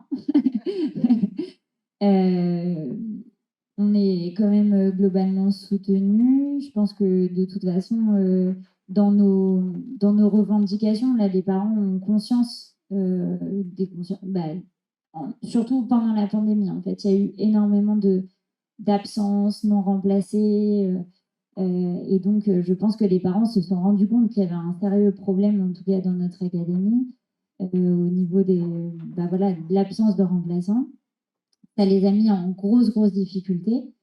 Et donc, ça a permis aussi de discuter et de leur faire part de nos revendications. Et je pense que ils se sont rendus compte aussi que nos revendications, c'était pas seulement pour nous, mais aussi pour que les écoles fonctionnent mieux. Et que quand on demande à avoir moins d'élèves par classe, par exemple, pendant la pandémie, on s'est bien rendu compte que c'était peut-être utile d'avoir moins d'élèves par classe, puisqu'on nous a demandé de faire des demi-groupes. Quand on demande d'être valorisé, c'est peut-être aussi pour qu'il y ait plus d'enseignants et que donc, quand on est absent et absente, on soit remplacé. Donc voilà, c'est ce que j'aurais à dire sur les parents d'élèves. Sur la démocratisation dans les collèges et lycées, moi j'aurais envie de dire, alors je pense que dans le programme, il n'y a absolument rien là-dessus, mais je pense que Il y a quelque chose? Ok, bon, c'est moi qui n'ai pas vu.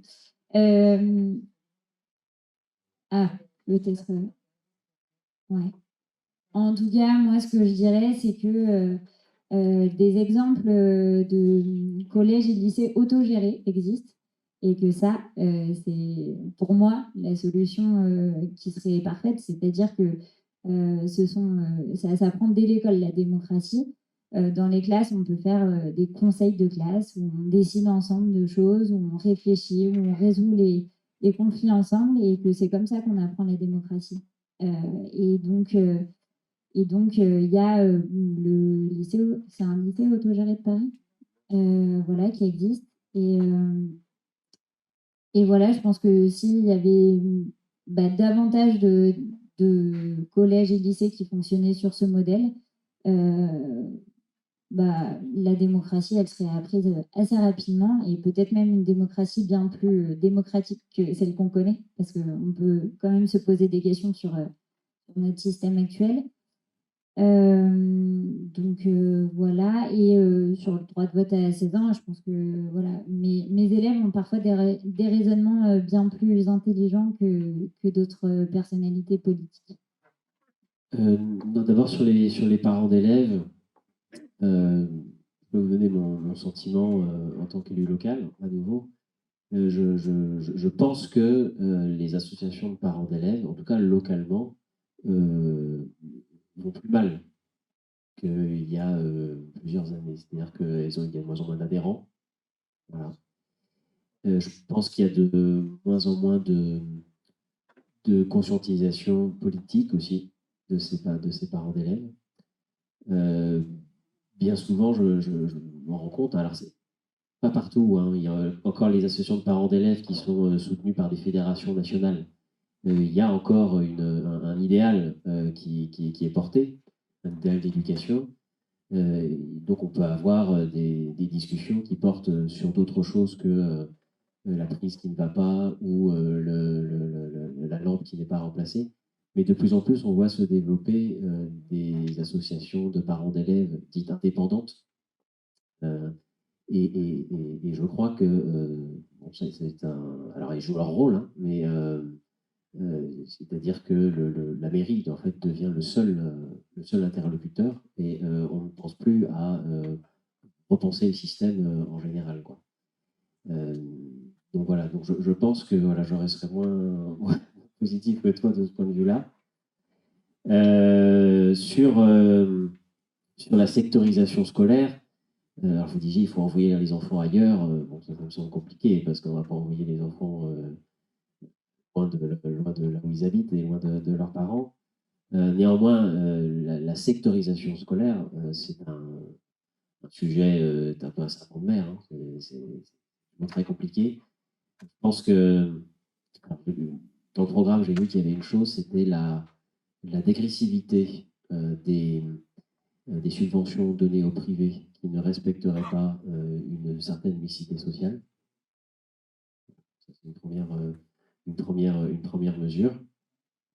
Et puis ensuite, je pense qu'il faut essayer d'accroître le nombre. Alors c'est aussi paradoxal parce que c'est aussi rentrer dans une certaine logique territoriale, mais accroître des options dans les lycées qui sont dans les collèges et les lycées qui sont moins attractifs, des options qui permettent d'attirer des élèves qui viennent d'autres quartiers. Je pense en particulier aux classes à horaires aménagées, théâtre, musique, danse, qui peuvent attirer des élèves qui sont hors secteur et qui peuvent demander des dérogations et les développer le plus possible dans les zones REP, si tant est qu'elles survivent, puisque Jean-Michel Blanquer a lancé des expérimentations pour supprimer les zones REP. Oui, moi je suis aussi un peu pessimiste sur la question des parents. Et les parents qui m'inquiètent le plus, c'est effectivement les parents En fait, c'est les parents de la gauche cultivée. Voilà, c'est-à-dire qu'en fait, ce sont ceux qui évitent le plus l'école publique. C'est les parents qui viennent gentrifier les quartiers populaires, comme celui dans lequel j'habite, dans le 19e arrondissement, et qui fuient le collège de secteur pour mettre leurs enfants dans une école Montessori, par exemple. Voilà, c'est pour ça aussi que je parlais tout à l'heure de sensibiliser la société dans son ensemble, en fait, à la question d'école publique, exactement comme l'hôpital public ou comme la santé en général, c'est-à-dire l'école comme un service public. Il faut absolument redonner du sens, comme on dit, à cette idée de service public. Donc, je suis d'accord, je pense qu'on a aussi un gros chantier avec les parents. Donc, il y a ce chantier de travail de coopération pour qu'ils mesurent aussi à quel point l'école publique, c'est important pour tout le monde, y compris pour les enfants qui n'en ont pas forcément le plus besoin. Mais évidemment, encore plus pour les enfants qui en ont le plus besoin. Et exactement comme on paye pour que les gens malades puissent se soigner alors que nous, on est en bonne santé, parce qu'on sait qu'en retour, le jour où on sera malade, d'autres paieront pour qu'on se soigne. Ben moi, je serais ravie de vivre dans une société dans laquelle on se dit, moi, je vais donner des impôts pour que l'école publique aille bien, parce qu'il y a des enfants qui ne sont pas forcément les miens, mais qui ont besoin de cette école publique parce que c'est leur seule solution, en fait, pour être scolarisés. D'où l'importance de la question de la gratuité. C'est vraiment pas du tout anecdotique, c'est fondamental en fait. Il ne peut pas y avoir d'école publique sans gratuité. Sur ce que vous disiez sur la question de collèges très difficiles dans lesquels vous avez travaillé, on n'a pas eu le temps là évidemment de dérouler toutes les mesures, mais si, je crois vraiment que dans le programme de la NUPS, il y a des choses qui peuvent aider à ça. Alors, il y a par exemple, donc tu as parlé de la question de la sectorisation, il y a aussi l'idée, donc la dégressivité des subventions en fonction du taux de mixité sociale, ça c'était les Verts qui avaient mis ça dans leur programme. Et dans le programme de l'Union populaire, il y avait l'entrée tout simplement des établissements privés dans la sectorisation. Hein. Et ça, voilà, si on veut procéder par étapes, c'est-à-dire pas supprimer tout de suite le privé, parce que sinon, ça veut dire avoir des millions de personnes dans la rue, ça a déjà été tenté, hein, donc ça, c'est pas très bien passé. Mais en revanche, faire entrer les établissements privés dans la sectorisation, ça me semble une mesure qui est, voilà, hein, je ne trouve pas si révolutionnaire, elle est de bon sens hein, quand on est de gauche. Hein. Et là, déjà, ça changera un petit peu la donne. On ne peut pas déplacer des enfants ailleurs, c'est pas si simple en fait. D'abord, c'est d'une très grande violence pour eux aussi. C'est-à-dire que ce que je décrivais comme grande violence pour moi, quand j'arrive là, ben, vous imaginez pour des enfants qui sortent de leur quartier populaire et qui savaient hein, que c'était un peu différent ailleurs, mais là, qui vont le prendre en pleine figure. Et on le voit, par exemple, quand il y a ce système de recrutement dans les très grands lycées, Henri IV, Louis-le-Grand, d'enfants des quartiers populaires, ou même Sciences Po. En réalité, les enquêtes de sociologie montrent que ça ne se passe pas bien pour ces enfants-là. Ils sont mal, en fait, ils sont très très mal, parce que tout à coup, ils découvrent effectivement ce que c'est la différence sociale. Et sauf qu'ils ne sont pas, voilà, ils sont pas aussi nombreux que les autres, quoi. Donc ils sont extrêmement délaissés, c'est dur. Il y a un livre qui vient de sortir sur l'école alsacienne, l'école dans laquelle notre ministre a mis ses enfants, qui est sorti l'année dernière. C'est un super livre. Et il y a des, je vous le conseille, je ne sais pas comment s'appelle l'auteur, mais achetez-le, lisez-le, c'est ce qui est très bien. C'est une enquête de sociaux sur l'école alsacienne. Et il y a des témoignages d'enfants qui sont arrivés dans cette école justement par ce système un petit peu de discrimination positive et qui vont super mal, enfin, qui racontent qu'ils n'osent pas inviter les copains chez eux, alors qu'eux, quand ils sont invités, c'est carrément tout un étage qui est dévolu à l'anniversaire et même du personnel qui est payé pour amuser les enfants pendant l'anniversaire. Le gap social, c'est un truc énorme. Hein, c'est une transformation générale de la société. Il y a 25 ou 30 ans, quand on mettait ses enfants à l'école alsacienne, ce n'était pas du tout ce que vous décrivez avec cette image, cette arrogance, cette vitrine de la richesse. Oui, mais d'ailleurs, le bouquin en parle. C'est pas que... C'est assez complexe quand même. Oui, c'est vrai que c'est complexe. Mais je vais juste terminer. Mais oui, c'est complexe, mais bon, moi je veux bien que vous m'enfermiez pendant un an. Il y a une suggestion, puis comme ça on pourra essayer de simplifier. Et sur la question de la démocratisation, c'est vrai qu'en même temps, ça ne suffit pas d'étendre le droit de réunion, de consacrer des locaux, même s'il faut le faire. Hein. C'est-à-dire qu'on ne peut pas d'un côté accuser les enseignants, les élèves de bloquer leur lycée. Et puis ne pas leur donner la possibilité de faire des AG à l'intérieur du lycée, d'avoir une pièce qui est consacrée à ça, quoi, des gamins qui ont besoin de débattre. Donc c'est important, mais je crois que la question, elle est aussi pédagogique. C'est-à-dire que alors moi, je ne suis pas pour étendre le système des lycées autogérés, ça c'est compliqué, on n'aura pas le temps d'en débattre, mais en revanche, oui, sur les pratiques pédagogiques de débat, de coopération, etc., et l'apprentissage de la démocratie, à la fois d'un point de vue théorique, donc ça veut dire changer les contenus, l'apprentissage d'une posture critique, c'est-à-dire comment est-ce qu'on interroge en fait les savoirs, à quoi ça sert un savoir? Un savoir, ça sert à justement se construire une intelligence, transformer une opinion en argument, etc. Donc tout ça, ça relève aussi des contenus d'enseignement et puis des pratiques qui ont été effectivement pensées par d'autres avant nous. Hein. Je pense à Freinet et à Freinet. Qui sont en effet un vivier de réflexion pour justement sensibiliser les jeunes à la question de la démocratie. Et je ne sais pas si ça a été retenu dans la NUP, puisque je confonds un petit peu tous les programmes, mais en tout cas dans celui de l'Union populaire et même dans celui des Verts, donc je pense que ça doit figurer, il y avait aussi cette question de la coopération avec les mouvements pédagogiques. Donc, voilà, c'est important hein, d'insister aussi là-dessus. Et si effectivement ça se fait, ça ira dans le sens d'une responsabilisation et d'une légitimation d'un vote à 16 ans. Oui, du coup, moi, je voulais réagir par rapport au sujet de la mixité sociale. Et cette année, dans notre école, il y a un parent d'élève qui a pris rendez-vous avec la directrice pour se plaindre que son enfant était dans une classe d'Africains, qu'elle voulait changer de classe. Et parce que du coup, elle n'admettait pas qu'il y ait des enfants de couleur dans la classe, alors que dans la classe d'à côté, apparemment, il y en aurait moins. Et de toute façon, à Neuilly, on voit de toute façon vraiment l'école à deux vitesses, puisque de toute façon, les parents qui n'acceptent pas la mixité sociale envoient leurs enfants dans le privé. De toute façon, il y a peut-être autant d'écoles privées que de publiques à Neuilly, ce qui est quand même assez énorme au niveau national. Et moi, du coup, je vis la mixité parce que mes élèves viennent de toutes les couches sociales. Hein. Par exemple, au niveau des pratiques, moi j'ai arrêté de demander aux enfants de raconter leurs vacances parce que entre celui qui a fait le tour du monde et celui qui est resté chez lui pendant 2 semaines, et voilà, on voit effectivement que les enfants réagissent mal quand ils entendent effectivement que leurs camarades ont passé des super vacances. Mais moi, dans ma pratique au quotidien, j'encourage cette mixité et je vois qu'elle marche hein, parce que les enfants, finalement, ils jouent tous ensemble, ils apprennent tous ensemble. Et finalement, c'est une question effectivement de volonté. Et quand on veut que ça se passe, ça se passe. Je suis ancien président d'une fédération de parents d'élèves à Puteaux. Je ne dis pas laquelle parce que c'est la politique. Moi, c'est la politique de gauche. Hein. Bien sûr. À Puteaux, on n'a pas tout à fait la même situation qu'à Neuilly. À Puteaux, les écoles la ville de manière générale est beaucoup plus mixte qu'à Neuilly, et même sur la partie de Courbevoie qui est sur la circonscription, on n'a pas du tout la même situation dans les établissements qu'à Neuilly et même qu'à Puteaux. Voilà, c'était déjà juste pour resituer un peu les choses, parce qu'on a une circonscription qui est très, très inégalitaire.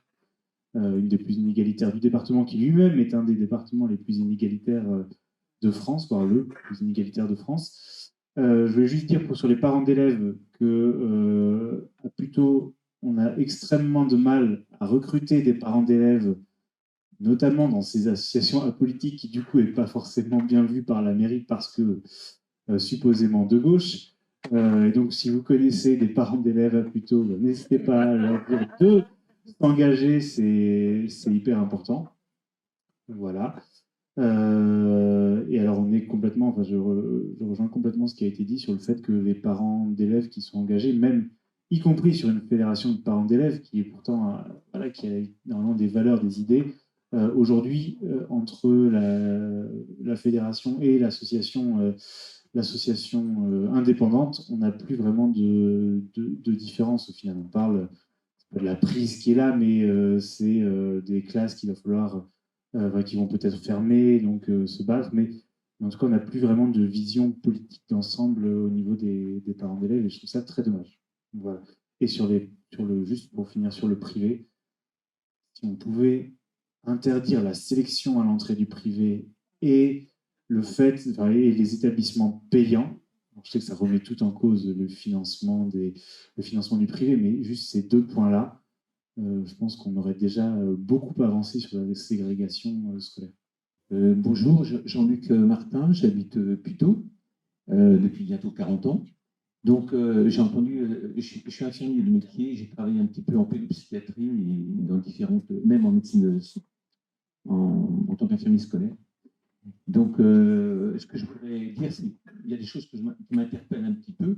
C'est pas qu'il ne faut pas faire confiance aux gens, mais officiellement, sur le plan neurologique, le système, excusez-moi, c'est par rapport à l'éducation des enfants, ça m'a toujours étonné. Le système nerveux se termine complètement à 24 ans et la notion d'origine, les gens ne l'ont qu'à partir de 16 ans et demi. Voilà, je me pose une question par rapport à l'éducation, comment on peut articuler tout ça, parce qu'à partir de 14 ans, il y a des enfants qui s'ennuient à l'école, mais qui s'ennuient vraiment, alors qu'il y en a qui arrivent à faire leur scolarité et faire 20 heures de sport ou 20 ou 30 heures de sport dans la même semaine. Comment on peut articuler ces enfants, comment on peut les éduquer? C'est une question que je me pose. Hein. J'apporte rien pour de solution. Bien, merci. Je suis conseiller municipal à Neuilly, donc je suis dans la petite caricature. On essaye de se battre. Heureusement qu'on a des voisins qui nous comprennent et qui sont un peu plus forts, mais avec Lucienne, on a eu fort à faire à plusieurs périodes. Donc ce que je voudrais dire, c'est que il y a la gauche quand même aussi dans les villes qui sont très riches. Et la gauche, elle n'est pas là pour, en effet, enrichir, mais elle est là pour défendre des causes. Et la cause de l'école en est une. C'est une cause très importante. Alors, on s'y fait prendre quand on est justement dans une association de parents d'élèves, parce qu'évidemment, on remarque quand même que l'association qui est un peu tout est beau, tout est bien, c'est parfait, et puis les parents d'élèves suivent. Et puis, il y a des petites structures qui se sont faites, et on a pu quand même un peu piocher dans et offrir une autre vision des choses dans les écoles et d'avoir des contacts avec les enseignants différents pour faire évoluer toutes les questions que vous avez développées ici. Et elles sont tellement nombreuses qu'on les prend, quand on est parent d'élèves, une par une. Et quand on est minoritaire, eh bien, il faut se faire entendre en plus. Et donc, il faut adopter un discours, il faut argumenter, il faut connaître les choses. Donc, ce qui nous intéresse dans la MUP, c'est que ça changerait un peu les choses aujourd'hui. Ça peut rééquilibrer sur la circonscription parce que, alors, si on la gagne, il faut y aller là. Parce que, mais c'est tellement caricature. Vous êtes le lieu de la compétitivité, vous êtes le lieu des grands ensembles. On a viré des habitants pour faire des grandes tours, mais les tours ne se font pas parce que c'était un accord entre des Russes. Nous, à Neuilly, c'est un autre problème, c'est qu'il manque des logements sociaux et toute l'inégalité qui se fait, elle est par le peuplement. C'est-à-dire qu'il y a une résistance très forte pour éviter qu'il y ait d'autres populations qui viennent. Et il y a aujourd'hui encore menace sur des bâtiments qui sont des copropriétés où il y a des difficultés. Forcément, ça peut arriver. Mais au lieu de la traiter par de l'aide et puis de la compréhension et d'essayer de comprendre et de construire quelque chose, un projet avec les habitants, on va menacer d'expropriation et on va préempter petit à petit. Et au bout du compte, on n'est pas sûr qu'on aura du logement social. Donc c'est ça notre boulot aujourd'hui.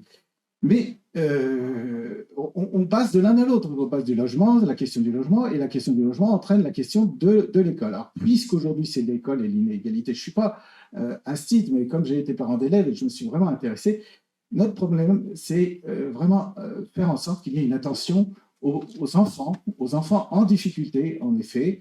Enfin, vous l'avez plus ou moins dit, mais ce n'est pas les autres parents d'élèves qui vont s'en occuper, parce que chacun vient à l'école se servir pour que son enfant soit le premier et le mieux classé. Donc, tout notre rôle, c'est aussi d'attirer l'attention sur ceux qui sont en difficulté pour qu'ils ne restent pas sur le bord. Et notre meilleure façon de le faire, c'est avec les associations, bien sûr. Et là, on regrette qu'à Neuilly, il y ait des associations qui perdent aussi, que les associations qu'on avait un peu impulsées, plutôt la FCPE, hein, pour ne pas la nommer, aient disparu d'un certain nombre d'établissements et qu'il n'y ait plus cette représentation. Alors là, la grande question, c'est comment faire revenir des parents qui ont ce souci de l'enfant, ce souci de défendre des causes et ce souci de faire changer les choses. Parce que je peux vous parler aussi d'autres choses. Chaque sujet est un... La cuisine centrale,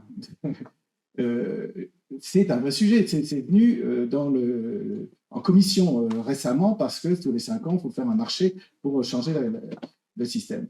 Il a suffi de soulever la question de la possibilité de revenir en arrière pour qu'il y ait un blocus.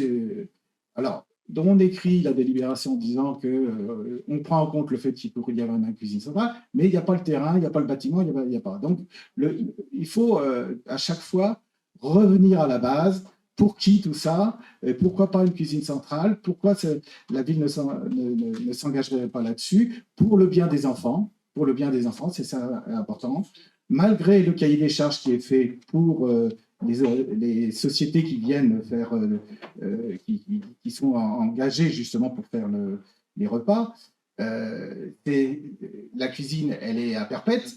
Donc, il y a des problèmes de qualité qui peuvent se poser à un moment. Elle est jamais très variée non plus, mais ça ne préoccupe pas la direction des écoles aujourd'hui, et puis ça ne préoccupe pas forcément le maire d'aujourd'hui et son équipe. Et puis, faire une cuisine centrale, alors que la cuisine pour le personnel, c'est une cuisine centrale, ce serait une implication de la ville qu'il ne veut pas prendre en charge, tout simplement. Donc, évidemment, la discussion est très vite faite, et au bout du compte, du cahier des charges, il ne sort qu'une société, c'est celle qui est déjà en place, et les autres ont abandonné parce qu'ils ne veulent pas rentrer dans le système. Je crois qu'il y a beaucoup de choses à faire, que la gauche se renforce à Neuilly, on ne peut que le souhaiter, et on espère qu'ici, on est plus engagé de ce côté-là pour vous entendre et pour le faire. Mais il faut savoir se battre et comprendre les arcanes de ces différents problèmes, comme vous les avez évoqués. Et alors, qu'est-ce que vous pouvez faire pour changer qu'il y ait un peu plus de gauchisme? Moi, je voudrais juste dire à Monsieur Martin, vous avez vu comment on fait dans une classe? On repère ceux qui bavardent et hop. Je plaisante. Non, juste pour vous répondre, j'espère quand même que ici, on pense qu'on peut remédier aux inégalités sociales et qu'il y a des choses à faire et que la redistribution des richesses, ça reste quand même un des piliers de la gauche. En tout cas, moi, j'y crois et je ne peux pas considérer que c'est quelque chose qui est un invariant dans l'histoire de l'humanité. Et en parlant d'invariant, parce que c'était un mot de Célestin Freinet, ce que vous avez décrit sur le programme qu'on vous demandait voilà, c'est ce qu'on appelle un plan de travail et c'est Célestin Freinet. Comme quoi, la pédagogie. Non, très, très rapidement, je vais juste en mettre une couche sur la cantine pour bien faire le lien entre la cantine et les inégalités. Souvent, c'est pour beaucoup d'enfants le seul repas qu'ils mangent dans la journée. Ou alors le seul repas équilibré qu'ils mangent dans la journée. Et on l'a vu pendant le confinement, combien c'était dramatique, puisqu'il y avait des enfants qui ont eu faim, qui ont eu véritablement faim. Voilà. Non, juste pour terminer, je suis très, très, très heureux en fait, de ce sursaut qu'il y a eu à l'élection présidentielle et je l'espère maintenant à l'élection législative. Je pense qu'ici, tous autant qu'on est, on incarne tous on suit tous une certaine histoire, qui est celle de la solidarité, peu importe de là où on parle, du socialisme, de l'écologisme, du républicanisme. Et je pense qu'on a réussi à tous se retrouver, à trouver ce qui faisait notre plus grand dénominateur commun. Et j'espère que ça va aller jusqu'au bout. Et vu comment on leur fait peur en ce moment, et vu comment ils paniquent là, dans les médias en face, je pense qu'on est vraiment sur le bon chemin.